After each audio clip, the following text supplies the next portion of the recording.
কথায় আছে আশায় বাঁচে চাষা, অর্থাৎ মানুষ মাত্রই আশাবাদী। নমস্কার, আমি হলাম পিউ। সকল ভারতবাসীকে জানাই স্বাগতম। আজ হলো পয়লা বৈশাখ। সকলকে জানাই নববর্ষের অনেক শুভেচ্ছা এবং অভিনন্দন। এই বছরটা সবার খুব ভালো কাটুক এই কামনা করি। তো আজকে সকালবেলায় অনেক তাড়াতাড়ি ঘুম থেকে উঠেছিলাম, উঠেই কিছুক্ষণ ধ্যান করলাম এবং নাম জপ করলাম। দেখো, আমরা যতই বেশি আধুনিক হয়ে উঠি না কেন, বাঙালি সংস্কৃতি কিন্তু আমাদের রক্তে বয়ে চলেছে, তাই না?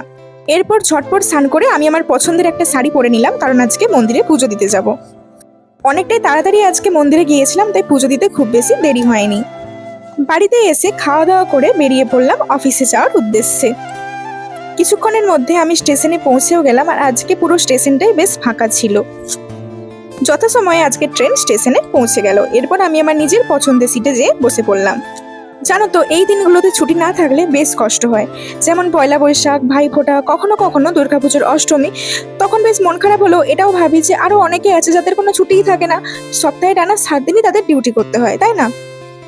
আমরা সবসময় সেই সব বিষয় নিয়ে কমপ্লেন করি যেগুলো আমরা পাই না, কিন্তু জীবনে কি পেয়েছি সেইগুলোর হিসাব কিন্তু আমরা কখনোই করি না।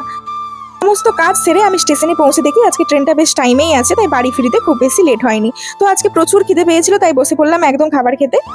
মা আজকে অনেকগুলো রান্নাই করেছিল, যেমন 5 রকম ভাজা, চিকেন এবং আমের টক। দুপুরবেলায় একটা ভাত ঘুম দিয়ে কিছুক্ষণ পর চলে গিয়েছিলাম ছাদে। 1 কাপ চায়ের সঙ্গে আমি বিকেলটা উপভোগ করছিলাম। তো আজকের ভিডিওটা আমি এখানেই শেষ করছি। সবাই ভালো থেকো, সুস্থ থেকো। দেখা হচ্ছে পরের ভিডিওতে। আজকের মতো টাটা।